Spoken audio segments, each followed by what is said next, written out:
आज हम बात करने वाले हैं एक ऐसे टॉपिक के बारे में जो सभी क्लासों के लिए इम्पोर्टेंट है। आज हम बात करेंगे परमाणु के बारे में।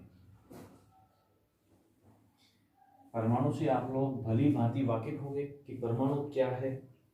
देखिए, जो परमाणु है ये सभी कॉम्पिटिटिव एग्जाम के अंदर पूछा जाता है।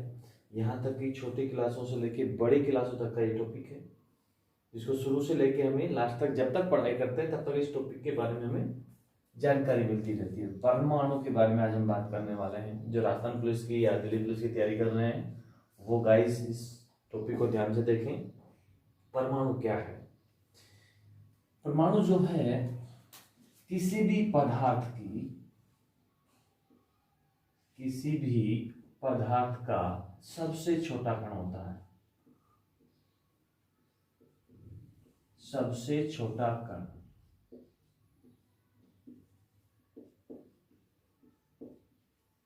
परमाणु जो है उसे आगे विभाजित नहीं किया जा सकता, या यूं कहेंगे जो परमाणु है वो किसी भी पदार्थ का सबसे छोटा कण जिसे और आगे नहीं काटा जा सकता वो परमाणु कहलाता है, सबसे छोटा कण। अब मैं परमाणु के बारे में कुछ आपको रोचक तथ्य बताने जाने वाला हूं कि जो परमाणु है ये सबसे छोटी इकाई है, अर्थात स्मॉल यूनिट। परमाणु जो है किसी भी पदार्थ की सबसे छोटी इकाई है, तो सबसे छोटा कण क्या है? परमाणु। सेकंड बात, परमाणु को और आगे विभाजित नहीं किया जा सकता, तो हम कह सकते हैं कि जो ये परमाणु है अविभाज्य कण है। तो परमाणु क्या है? अविभाज्य कण है, जिसे आगे हम और विभाजित नहीं कर सकते। तो परमाणु की दूसरी बात क्या हुई कि परमाणु कैसा है? अविभाज्य कण है। परमाणु में तीसरी हम बात करते हैं कि जो परमाणु है वो स्वतंत्र अवस्था में नहीं रहते। तो हम यूं कह सकते हैं कि परमाणु का स्वतंत्र अस्तित्व नहीं होता। तो परमाणु का क्या नहीं होगा? स्वतंत्र अस्तित्व नहीं होगा। परमाणु मुक्त अवस्था में नहीं रहता है। नेक्स्ट बात हम करेंगे परमाणु के बारे में कि जो परमाणु है जितने भी रासायनिक अभिक्रियाएं होती हैं उनमें परमाणु भाग लेता है, या यूं कहें कि परमाणु के बिना कोई रासायनिक अभिक्रिया नहीं हो सकती। तो गाइस ध्यान से देखना कि परमाणु के बारे में हमने क्या क्या आपको भी बताया है कि परमाणु किसी भी पदार्थ की सबसे छोटी इकाई है जिसे और आगे विभाजित नहीं किया जा सकता। परमाणु अविभाज्य कण है। तीसरी बात हमने परमाणु में की कि परमाणु जो है उसका स्वतंत्र अस्तित्व नहीं होता, या यूं कहें परमाणु जो है मुक्त अवस्था में नहीं होते। और चौथा पॉइंट इसका है कि रासायनिक अभिक्रिया में भाग लेता है। रासायनिक अभिक्रिया में भाग लेता है। तो ध्यान देना कि परमाणु के बारे में हमने ये कुछ तथ्य आपके सामने दिखाए हैं कि परमाणु को हम कैसे पहचानेंगे। अब यहां पर क्वेश्चन बनता है कि परमाणु की खोज किसने की? तो परमाणु की खोज डाल्टन ने की थी, या परमाणु सिद्धांत किसने दिया? तो परमाणु सिद्धांत डाल्टन ने दिया था। या परमाणुवाद किसने दिया? तो परमाणुवाद डाल्टन ने दिया था। अब मैं आपको परमाणु को पहचानने की एक ट्रिक बताने जा रहा हूं कि परमाणु को हम कैसे पहचानेंगे।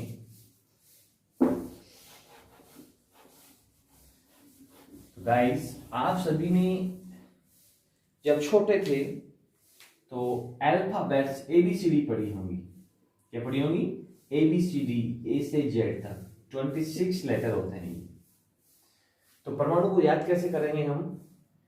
जितनी भी ABCD हैं वो सभी क्या होंगे? परमाणु होंगे।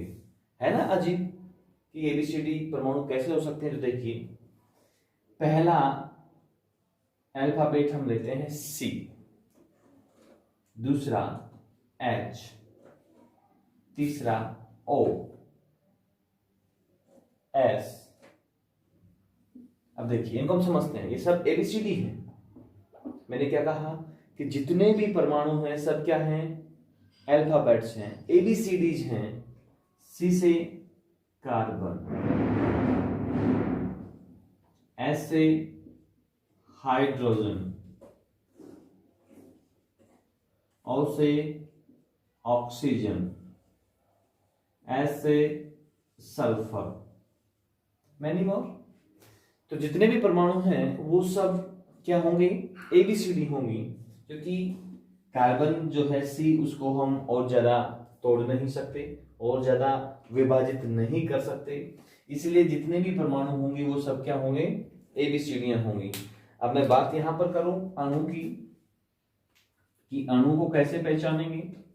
तो पहले हम बता दें कि अणु जो है वो है क्या। तो अणु जो होंगे दो या दो से अधिक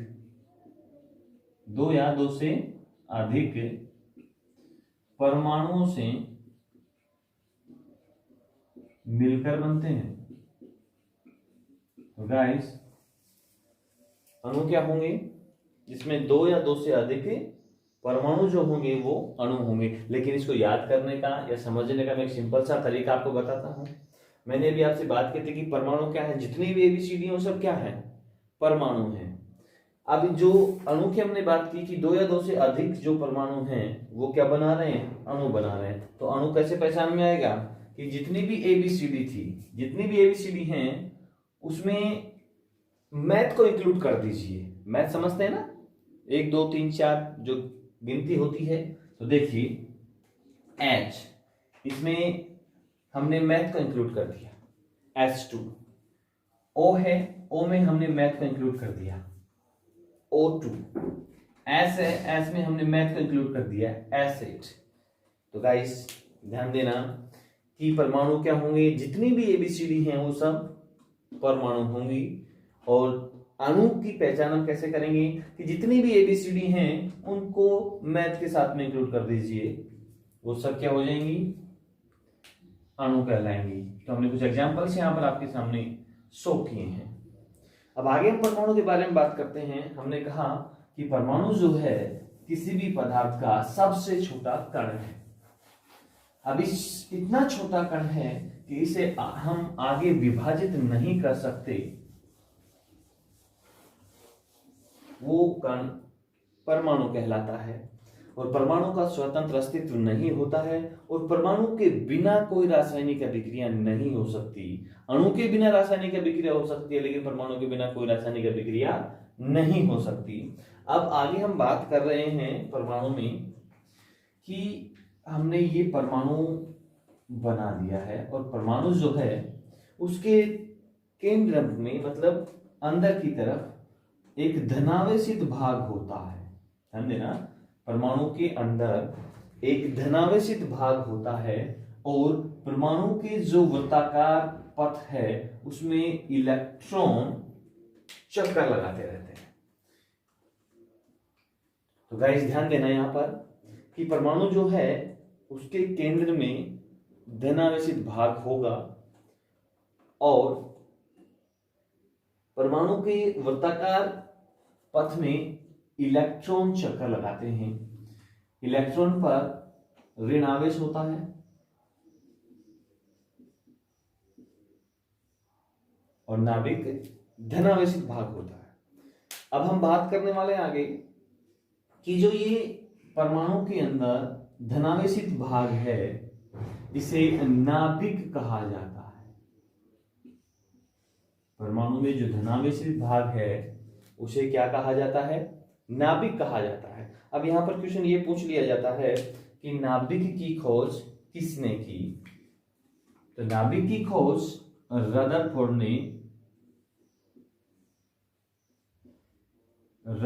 ने की। देखिए गाइस, जो नाभिक है, नाभिक के बारे में जानकारी है, नाभिक की खोज रदरफोर्ड ने की थी। क्वेश्चन यहां पर यह भी पूछ लिया जाता है कि रदरफोर्ड ने नाभिक की खोज तो की थी लेकिन किस आधार पर उन्होंने नाभिक की खोज की थी या किस प्रयोग के आधार पर, तो रदरफोर्ड ने अल्फा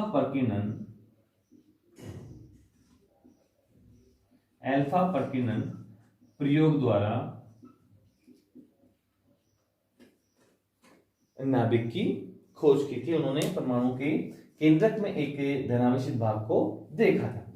अब यहां पर क्वेश्चन पूछ लिया जाता है कि रदरफोर्ड ने किस तत्व पर अल्फा पर्किनन प्रयोग किया था, तो रदरफोर्ड ने एयू जो तत्व है जिसे गोल्ड कहते हैं, गोल्ड पर अपना प्रयोग किया था और उस गोल्ड के प्रयोग पर जो पतली झिल्ली थी उस पर अल्फा कणों की बौछार करवा के उन्होंने पता लगाया कि अपना जो परमाणु है उसमें एक धनावेशित भाग होता है जिसे नाभिक कहते हैं। आगे हम बात करते हैं कि जो नाभिक है उसमें दो मूलभूत कण होते हैं, प्रोटॉन और न्यूट्रॉन। नाभिक के अंदर दो मूलभूत कण होंगे, पहला प्रोटॉन और दूसरा न्यूट्रॉन। नाभिक में दो मूलभूत कण क्या है, प्रोटॉन और न्यूट्रॉन। नाभिक में जो प्रोटॉन होते हैं वो धनावेशित होते हैं और न्यूट्रॉन जो होते हैं वो उदासीन होते हैं। क्वेश्चन पूछ लिया जाता है कि परमाणु में मूलभूत कण कितने होते हैं, तो परमाणु में मूलभूत कण होंगे, देखिए प्रोटॉन, न्यूट्रॉन एंड इलेक्ट्रॉन, ये परमाणु में मूलभूत कण होते हैं। परमाणु में मूलभूत कण कौन कौन होंगे, प्रोटॉन, न्यूट्रॉन और इलेक्ट्रॉन परमाणु में मूलभूत कण होते हैं। अगर क्वेश्चन इस तरीके से आपसे पूछा जाए कि परमाणु के नाभिक में मूलभूत कण कौन कौन से हैं, तो परमाणु के नाभिक में प्रोटॉन और न्यूट्रॉन मूलभूत कण होते हैं। या क्वेश्चन इस तरीके से भी आपसे किया जा सकता है कि परमाणु में कुल कितने मूलभूत कण उपस्थित होते हैं, तो परमाणु में 3 मूलभूत कण उपस्थित होते हैं। यहां पर एक क्वेश्चन ये भी पूछ लिया जाता है कि किस तत्व में इन तीनों मूलभूत कणों में से कोई एक नहीं पाया जाता, या इन तीनों में कोई एक नहीं पाया जाता, तीनों नहीं पाए जाते। तो ध्यान देना, हाइड्रोजन जो है एक ऐसा तत्व है जिसमें ये तीनों मूलभूत कण उपस्थित नहीं होते। प्रोटॉन हाइड्रोजन में 1 होगा, न्यूट्रॉन 0 होगा और इलेक्ट्रॉन जो है उसकी संख्या भी हाइड्रोजन में 1 होती है। इसलिए हाइड्रोजन जो तत्व है उसमें परमाणु के अंदर, यानी हाइड्रोजन परमाणु के अंदर तीनों मूलभूत कण नहीं होते, 2 होते हैं केवल। आगे हम बात करते हैं कि नाभिक जो है, नाभिक में मूलभूत कण कौन कौन हो गए, प्रोटॉन और न्यूट्रॉन। आगे बात करते हैं कि प्रोटॉन जो है, प्रोटॉन और न्यूट्रॉन, इनको सम्मिलित रूप से न्यूक्लियॉन कहा जाता है। क्वेश्चन पूछ लिया जाता है कि प्रोटॉन व न्यूट्रॉन का योग क्या कहलाता है, तो प्रोटॉन और न्यूट्रॉन का जो योग है वो न्यूक्लियॉन कहलाता है। और न्यूक्लियॉन की खोज किसने की या न्यूक्लियॉन के बारे में किसने बताया, तो न्यूक्लियॉन के बारे में मोजले ने बताया। मोजले, इसका पूरा नाम है हेनरी मोजले। तो हेनरी मोजले ने हमें न्यूक्लियॉन के बारे में जानकारी दी। अब आगे हम बात करते हैं कि जो परमाणु में इलेक्ट्रॉन एक वृत्ताकार पथ में चक्कर लगाते हैं उन्हें क्या कहा जाता है, तो जो इलेक्ट्रॉन है वो कोष में चक्कर लगाते हैं जिन्हें कक्ष भी कहा जाता है। परमाणु के नाभिक में 2 मूलभूत कण हैं, प्रोटॉन और न्यूट्रॉन। यहां पे क्वेश्चन पूछ लिया जाता है कि प्रोटॉन की खोज किसने की, तो प्रोटॉन की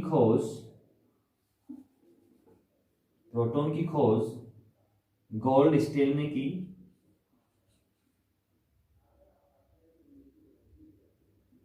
प्रोटॉन की खोज गोल्ड स्टेल ने की तथा न्यूट्रॉन की खोज जेम्स चैडविक ने की। ये क्वेश्चंस को याद रखना कि प्रोटॉन की खोज किसने की, गोल्डस्टीन ने, तथा उदासीन परमाणु जो है न्यूट्रॉन, उसकी खोज किसने की, जेम्स चैडविक ने। आगे हम बात करते हैं कि जो ये इलेक्ट्रॉन है, इलेक्ट्रॉन की खोज किसने की। तो ध्यान देना, इलेक्ट्रॉन जो है, इलेक्ट्रॉन की खोज जे थॉमसन ने की। जे थॉमसन ने किसकी खोज की, इलेक्ट्रॉन की। लेकिन इलेक्ट्रॉन जो नाम था वो किसने दिया। देखो, हमने भी आपसे कहा है कि इलेक्ट्रॉन की खोज किसने की है, जे थॉमसन ने। लेकिन इलेक्ट्रॉन नाम किसने दिया, तो इलेक्ट्रॉन नाम दिया स्टोनी ने। स्टोनी जो साइंटिस्ट थे, उन्होंने इलेक्ट्रॉन नाम दिया।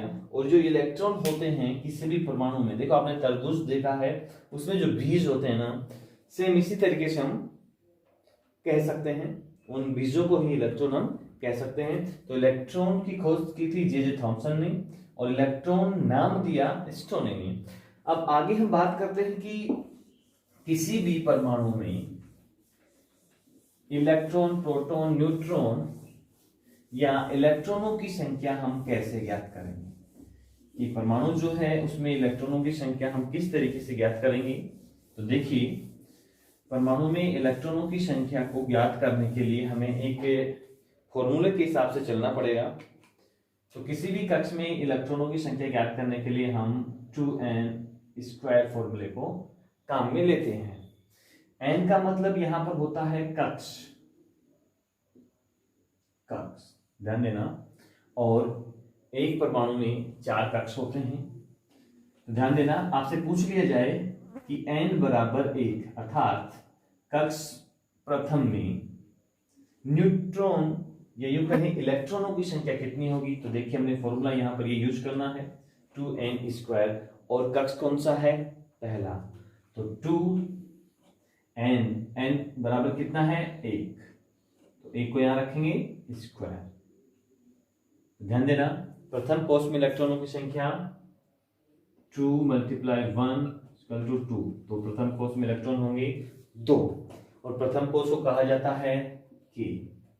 ये ऐसे भी पूछा जाता है कि K कक्ष में इलेक्ट्रॉनों की संख्या, तो K कक्ष में इलेक्ट्रॉनों की संख्या कितनी होगी, 2 होगी। सेकंड बात करते हैं, n बराबर 2, या यूं कहें कि कक्ष सेकंड में इलेक्ट्रॉनों की संख्या कितनी होगी, 2 का स्क्वायर।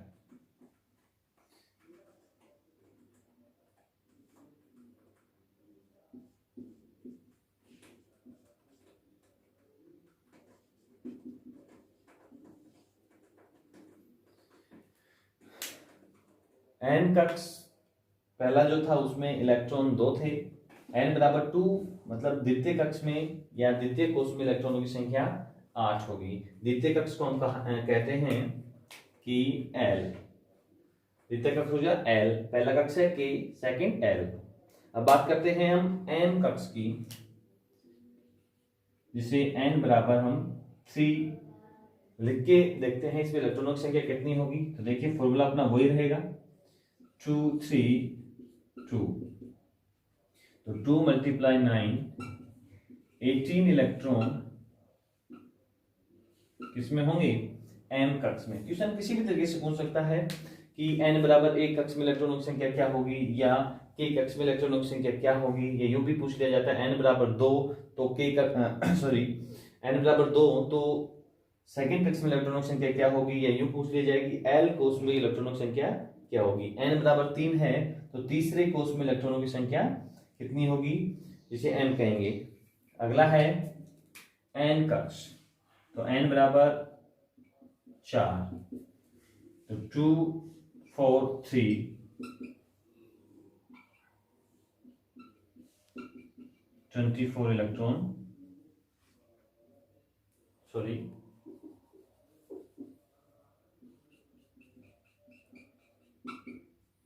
इस तरीके से हम इलेक्ट्रॉन्स को निकाल सकते हैं। अब आगे हम बात करने वाले हैं कि जो अभी हमने देखा कि परमाणु में इलेक्ट्रॉन किस तरीके से ज्ञात करेंगे। परमाणु में कितने कक्ष होते हैं, तो परमाणु में 4 कक्ष होते हैं, K L M N, और उनमें हमने बारी बारी से इलेक्ट्रॉनों की संख्या देखी है। आप आगे हम बात करते हैं कि ये जो परमाणु है इसको लिखा कैसे जाएगा, परमाणु को लिखने का तरीका क्या होगा, कि किस तरीके से परमाणु को लिख सकते हैं। तो परमाणु को लिखने के लिए हमें X बनाया है, इसके नीचे हमें Z लिखना होगा और ऊपर A लिखेंगे। अब मैं आपको बता दूंगा कि जो Z है, Z का मतलब होता है परमाणु क्रमांक। Z का मतलब यहां पर क्या होगा, परमाणु क्रमांक, और परमाणु क्रमांक का मतलब होता है कि परमाणु में प्रोटॉनों की संख्या, प्रोटॉनों की संख्या, कि उस परमाणु में प्रोटॉनों की संख्या कितनी है वो परमाणु क्रमांक कहलाता है। या यूं कहें, परमाणु में इलेक्ट्रॉनों की संख्या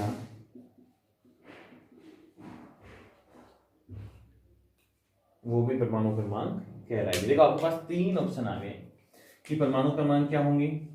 हम Z को परमाणु क्रमांक भी कह सकते हैं, और Z का मान क्या होगा कि परमाणु में उपस्थित प्रोटॉनों की संख्या, ठीक है। और Z का मान हम इस तरीके से भी कह सकते हैं कि एक परमाणु में उपस्थित इलेक्ट्रॉनों की संख्या। तो Z का पता लग गया, Z को कहते हैं परमाणु क्रमांक या प्रोटॉनों की संख्या या इलेक्ट्रॉनों की संख्या भी हम कह सकते हैं। एक ही बात करते हैं, एक को परमाणु भार कहा जाता है, परमाणु भार। देखिए पुराना शब्द हो गया परमाणु भार, आज हम इसे परमाणु द्रव्यमान कहते हैं। लेकिन आज इस परमाणु द्रव्यमान को भी पुराना बना दिया गया है। आजकल लोग कहते हैं कि प्रोटॉन प्लस न्यूट्रॉन का योग परमाणु भार के बराबर होता है। देखिए मैंने 3 शब्द एक ही बार में आपसे बात डिस्कशन करे हैं, तीनों ही शब्द मैंने यहाँ पर Z के बारे में देखे हैं। देखो Z परमाणु क्रमांक है, हम पहले परमाणु क्रमांक कहा करते थे, लेकिन आजकल हम जो स्टडी को बिल्डअप करते जा रहे हैं तो उनको प्रोटॉनों की संख्या कहा जाता है। और आज हमने क्या कहा कि इलेक्ट्रॉनों की कुल संख्या एक परमाणु में होगी वो परमाणु क्रमांक के बराबर होगी। परमाणु भार क्या है, परमाणु भार को परमाणु द्रव्यमान भी कह सकते हैं। और परमाणु द्रव्यमान या परमाणु भार जो है आजकल हम कहते हैं कि P + N का योग, यानी प्रोटॉन और न्यूट्रॉन का योग क्या कहलाता है, परमाणु भार कहलाता है। और परमाणु भार और परमाणु क्रमांक किस तरीके से हम ज्ञात करेंगे, आपसे पूछ लिया जाए कि किसी भी तत्व में या परमाणु में इलेक्ट्रॉनों की संख्या क्या होगी, तो सिंपल हमें वहां एक फॉर्मूला यूज करना है कि Z को A में से घटा देना है। ये फॉर्मूला है, इलेक्ट्रॉन प्रोटॉन न्यूट्रॉन की संख्या अगर हमें वहां ज्ञात करनी है तो A में Z को माइनस कर देना है। देखिए कैसे, हम एक तत्व लेते हैं कैल्शियम, कैल्शियम है जिसकी Z साइड में लिखा होगा 20 और A साइड में लिखा होगा 40। अब आपसे इसमें पूछ लिया जाए कि इसमें इलेक्ट्रॉनों की संख्या कितनी होगी, तो देखिए ये शब्द हमारे पास में है Ca कैल्शियम, जिसके Z में लिखा हुआ है क्या 20, A में लिखा हुआ है 40। तो Z का मतलब परमाणु क्रमांक। आगे देखिए प्रोटॉनों की संख्या या इलेक्ट्रॉनों की संख्या, तो देखिए Ca के अंदर क्या होगा, प्रोटॉन P मतलब प्रोटॉन, प्रोटॉन की संख्या कितनी है 20, और इलेक्ट्रॉनों की संख्या कितनी है 20। ध्यान देना क्या क्या है अपने पास, परमाणु क्रमांक में Z में प्रोटॉनों की संख्या कितनी है 20, इलेक्ट्रॉनों की संख्या भी कितनी होगी 20 होगी। अब हमारे पास क्या नहीं है, न्यूट्रॉन नहीं है, तो n बराबर ध्यान देना n कहाँ है यहाँ पर, तो n बराबर क्या हो जाएगा, मैंने अभी आपसे बात की थी कि Z को A में से घटा देंगे, यानी परमाणु भार में परमाणु क्रमांक को माइनस कर देंगे। तो 40 माइनस 20, तो न्यूट्रॉन भी कितने हो गए? 20। ध्यान देना कि एक उदासीन परमाणु जो होगा उसमें प्रोटॉन, न्यूट्रॉन और इलेक्ट्रॉनों की संख्या समान होगी। तो हम परमाणुओं को लिखते कैसे हैं उनके बारे में आपको पता लग गया होगा। अब आगे हम बात करते हैं कि परमाणुकता क्या है, क्योंकि क्वेश्चन पूछे जाते हैं अमूमन कि परमाणुकता क्या है। तो परमाणुकता के बारे में हम थोड़ा सा बात कर लेते हैं कि परमाणुकता क्या है।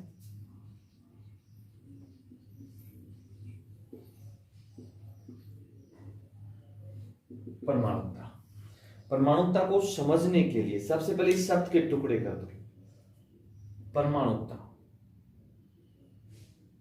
तो देखिए, परमाणुकता का अर्थ होता है कि किसी भी अणु में, ध्यान देना, किसी भी अणु में उपस्थित परमाणुओं की संख्या, परमाणुओं की संख्या परमाणुकता कहलाती है।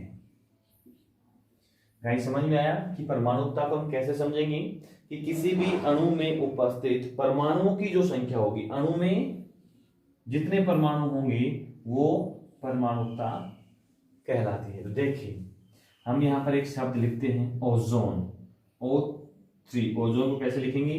O3। अब यहां पर ओजोन की परमाणुकता कितनी है? देखिए, इसमें कितने परमाणु हैं? 3। तो ओजोन की परमाणुकता कितनी हो गई? 3। जैसे शब्द लिखा हुआ है सल्फर S8, तो यहाँ पर पूछ लिया जाए कि सल्फर की परमाणुकता कितनी है, तो सल्फर की परमाणुकता यहाँ पर 8 है। ऐसा पूछ लिया जाए O2, यहाँ पर ऑक्सीजन की परमाणुकता कितनी है? 2 है। या यूं पूछ लिया जाए CH4 मैथेन, तो मैथेन की परमाणुकता क्या है? तो देखिए, कार्बन कितना है यहाँ पर? 1। हाइड्रोजन कितना है यहाँ पर? 4। तो CHO4 यानी मैथेन की परमाणुकता कितनी होगी? 5। यानी हम किसी भी तत्व की परमाणुकता ज्ञात कर सकते हैं, बस हमें पता होना चाहिए कि परमाणुकता कैसे ज्ञात की जाती है। तो अणु में उपस्थित कुल परमाणुओं की संख्या क्या कहलाएगी? परमाणुकता कहलाएगी। आगे हम एक ऐसे टॉपिक के बारे में बात करते हैं जो बड़ा ही उपयोगी आप साबित हो सकता है आपके लिए। तो गाइस, आपको अगर ये स्टडी पसंद आ रही है तो आप मुझे अपने कमेंट्स जो हैं वो कमेंट्स बॉक्स में भेजें, और किसी भी टॉपिक पे आप डिस्कस कर सकते हैं। आप मुझे राइट करके भेजें जिससे मैं उसके ऊपर आपको वीडियो बना सकूं या समझा सकूं। और लाइक एंड शेयर करना और सब्सक्राइब करना ना भूलें अगर आपको वीडियो पसंद आए तो। अब आगे हम बात करने वाले हैं ऑक्सीकरण, ऑक्सीकरण, और दूसरा है अपचयन। हमें कुछ नहीं करना है, बस केवल ऑक्सीकरण के बारे में ध्यान देना है, इसको भूल जाओ, उससे कोई मतलब नहीं है अभी अपने को। ओनली ऑक्सीकरण के बारे में बात करते हैं। ऑक्सीकरण क्या है? देखिए, मैं कुछ अभिक्रियाएं लिख रहा हूं।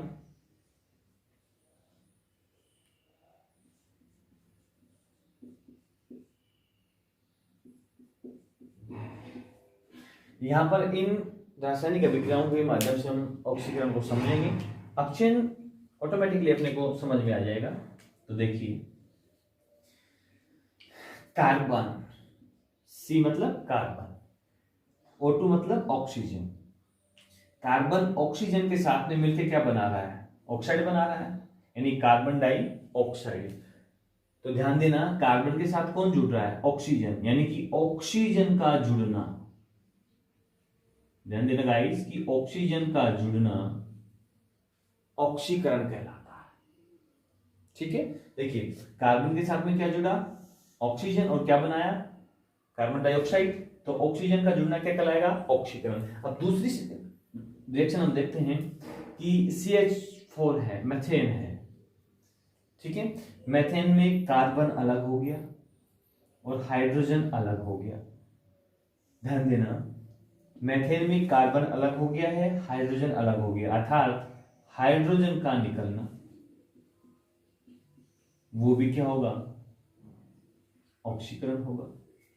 तो सिंपली भाषा में समझ में आ गया होगा कि ऑक्सीकरण क्या होंगे, कि ऑक्सीजन तो जुड़ेगा और हाइड्रोजन निकलेगा, वो ऑक्सीकरण कहलाएगा। या यूं कहें कि ऑक्सीकरण के अंदर ऑक्सीकरण का जुड़ना तथा हाइड्रोजन का निकलना, वो क्रिया ऑक्सीकरण कहलाती है। अब अपचयन को समझने के लिए हम इसको अपोजिट कर देंगे, इसके विपरीत हो जाएगा। मतलब O2 का निकलना और O2 का निकलना और हाइड्रोजन का जुड़ना, वो क्या कहलाएगा? अपचयन कहलाएगा।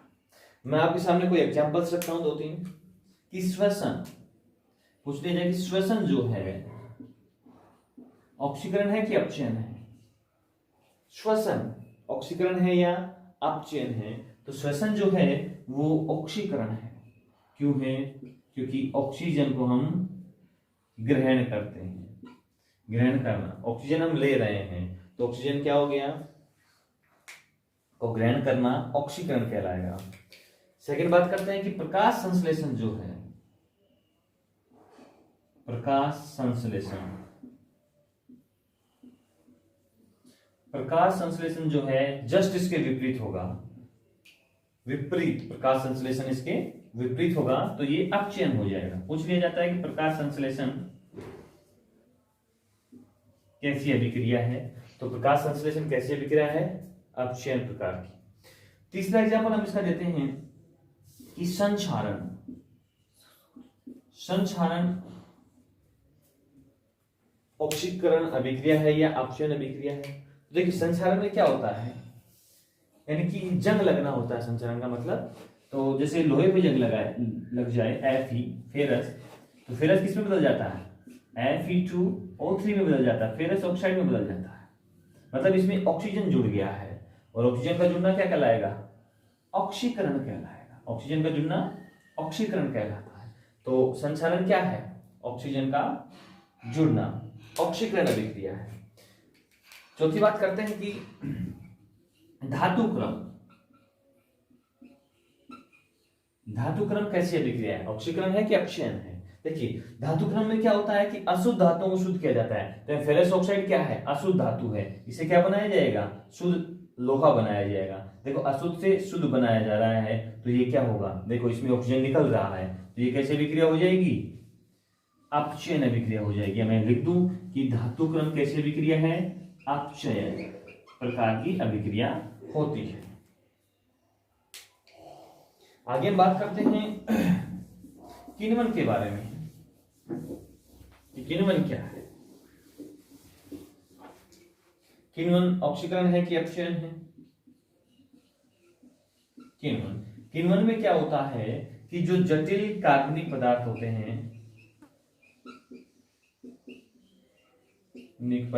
हैं, वो सरल कार्बनिक पदार्थों में टूट जाते हैं, और ये भी एक अपचयन प्रकार की अभिक्रिया है। तो गाइस अभी तक आपको क्या क्या समझ में आया? हमने नॉर्मली तरीके से परमाणु के बारे में डिस्कस किया, अणु के बारे में डिस्कस किया, फिर हमने परमाणु में उपस्थित इलेक्ट्रॉनों को कैसे ज्ञात करेंगे उस तरीके के बारे में डिस्कशन किया, फिर हमने बात करी परमाणु को कैसे लिखते हैं, और ऑक्सीकरण अपचयन के बारे में हमने बात की है।